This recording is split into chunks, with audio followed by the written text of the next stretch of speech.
For decades, Russia has carefully crafted and projected an image of immense military power to the world, an image anchored by its vast and formidable nuclear arsenal, which has long been a cornerstone of its national identity and global influence. President Vladimir Putin frequently boasts of new supposedly invincible weapons, technologies designed to intimidate rivals and guarantee Russia's security on the world stage. Yet behind the relentless propaganda and carefully staged displays, Russia's most advanced nuclear missile programs are plagued by catastrophic failures and setbacks. The RS-28 Sarmat, a massive intercontinental ballistic missile, and the Burevestnik, a nuclear-powered cruise missile, were both unveiled as revolutionary game-changers for Russia's arsenal. In reality, these ambitious projects have suffered repeated explosions, technical incompetence, and a dangerous rush to deploy unproven technology, putting lives and reputations at risk.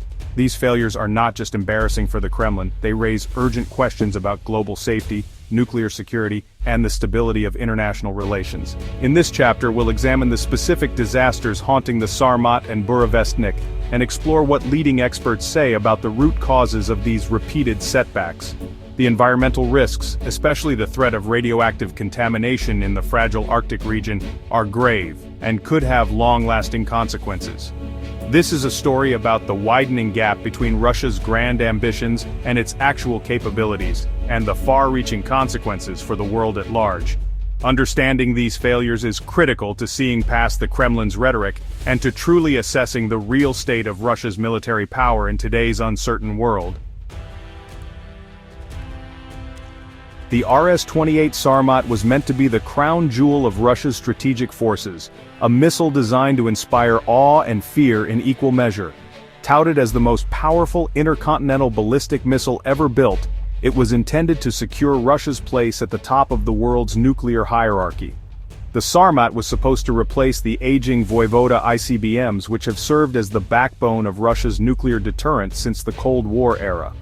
Moscow claimed the Sarmat could carry up to 10 heavy warheads, with the ability to strike any target on Earth, bypassing missile defenses and reaching the United States in minutes. Yet, its development has been marred by a series of disastrous, highly public failures that have embarrassed the Russian military establishment.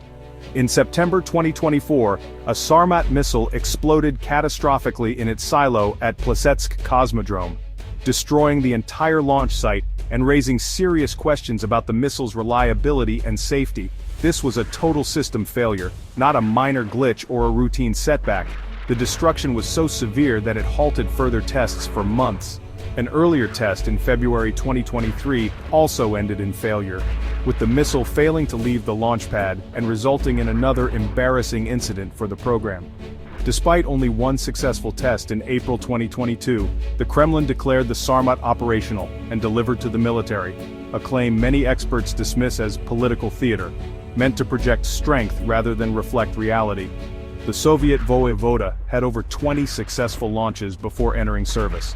By comparison, Sarmat's record is abysmal, with repeated failures and only a single confirmed success. Some Ukrainian experts claim that as many as 6 out of 7 Sarmat launches have failed, a statistic that paints a grim picture for the program's future. Even without knowing the exact numbers, the confirmed disasters and repeated setbacks reveal a program in deep crisis, driven more by political ambition and propaganda than by sound engineering or proven technology. The Sarmat's failures cast serious doubt on Russia's claims of technological supremacy and raise troubling questions about the true state of its strategic arsenal. If Sarmat's failures are alarming, they pale in comparison to the risks posed by Russia's next experimental weapon. The Burevestnik missile, a nuclear-powered cruise missile, is even more dangerous and controversial. Nicknamed Flying Chernobyl, this missile is engineered for virtually unlimited range, but it leaves behind a trail of radioactive exhaust wherever it flies, raising fears of widespread contamination. In August 2025, Russia prepared for another high-stakes test near Novaya Zemlya in the remote Arctic, a region already scarred by decades of nuclear activity, sparking global anxiety and diplomatic tension. Specialized Russian research ships and Rosatom aircraft gathered at the site while the US deployed its nuke sniffer plane to monitor for any signs of radioactive release, highlighting the international stakes. Norway, just 900 kilometers away and downwind from the test site, voiced grave concern about the risk of a radiological disaster that could impact its people and environment. The Burevestnik's very concept pushes the boundaries of nuclear safety, international law, and the norms that have governed nuclear weapons for decades. Even a test with an inactive warhead risks contaminating the pristine Arctic. A crash could poison the fragile environment for generations, threatening wildlife and indigenous communities. The missile's onboard reactor contains highly radioactive materials, and a failed launch or botched recovery could scatter them over a vast area, making cleanup nearly impossible. Russia's willingness to proceed despite the dangers and international outcry shows a reckless disregard for environmental safety and global security. The world watches anxiously as Russia gambles with technology that could endanger millions, not just within its own borders, but across continents. The Burevestnik is not just a weapon, it's a potential environmental catastrophe in the making, threatening the Arctic's delicate balance and the health of future generations. The risks extend far beyond Russia's borders, casting a shadow over the entire northern hemisphere and raising urgent questions about the future of nuclear arms control. The Sarmat and Burevestnik failures are symptoms of a deeper decline in Russia's defense industry. Sanctions, brain drain, and corruption have eroded the technological edge once held by the Soviet military-industrial complex. Russia now struggles to produce reliable components for next-generation weapons, leading to repeated failures. Ukrainian and Western experts agree. Kremlin announcements are often bluffs, masking technical incompetence. Intelligence reports highlight that political pressure forces rushed deployments before proper testing. This creates a cycle of unrealistic deadlines, cut corners, and inevitable disasters. The result: weapons as dangerous to their operators as to any adversary. Russia's high tolerance for risk makes it unpredictable and potentially more volatile, not less. The Burevestnik is more than a missile, it's a flying dirty bomb. Its nuclear-powered engine would spew radioactive exhaust as it flies, contaminating the atmosphere even in a successful test. A failed launch or crash could breach the reactor, releasing a plume of highly radioactive material. The Arctic's fragile ecosystem is especially vulnerable.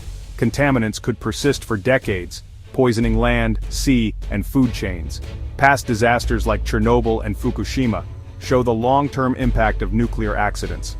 A crash into the Barents Sea could devastate vital fishing grounds for Russia and Norway.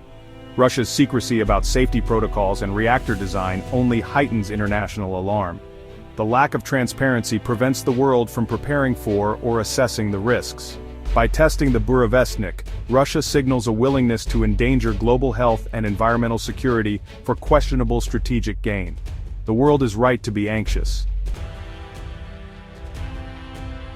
The dangers of the Burevestnik program became clear in August 2019, when an explosion at a test site near Severodvinsk killed several specialists.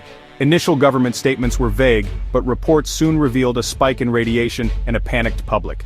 Unofficial accounts suggested more casualties and severe radiation exposure, with doctors kept in the dark and forced to sign non-disclosure agreements. U.S. intelligence later concluded the blast likely occurred during a failed attempt to recover a crashed Burevestnik missile's reactor from the sea. The incident echoed the Soviet-era Chernobyl disaster denial, secrecy, and a disregard for public safety. Even a small-scale nuclear accident from this program can have deadly consequences. The 2019 disaster is a grim warning of what's at stake every time Russia tests its flying Chernobyl. Why does Putin keep pushing these troubled missile programs? The answer is a mix of strategy, pride, and political survival. These superweapons are central to his narrative of a resurgent Russia, challenging the West and restoring lost Soviet glory.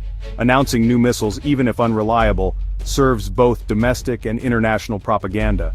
Strategically, Russia sees these weapons as counters to U.S. missile defense, ensuring its nuclear deterrent remains credible. National pride and the memory of Soviet technological prowess drive heavy investment, despite failures. For Putin, admitting defeat would undermine his legitimacy and the image of Russian strength. As a result, failures are hidden, timelines are rushed, and propaganda fills the gap between rhetoric and reality. The The relentless push is about more than weapons, it's about regime survival. The world faces a Russia willing to risk disaster for the sake of image and power. As Russia's nuclear modernization falters, the world faces a troubling question. Does this make Russia weaker or more dangerous? On one hand, repeated failures suggest a declining military power, unable to build reliable strategic weapons. This could limit Russia's ability to project power and make its nuclear threats more bark than bite. But a cornered regime might double down, relying even more on its existing arsenal and rushing unproven systems into service. The risk of accidents, miscalculation, or reckless escalation grows. Most experts expect continued tension and unpredictability, with bold claims masking ongoing failures. The West will keep watching, separating fact from fiction. The greatest danger lies in a crisis, when desperation could turn technical weakness into global catastrophe.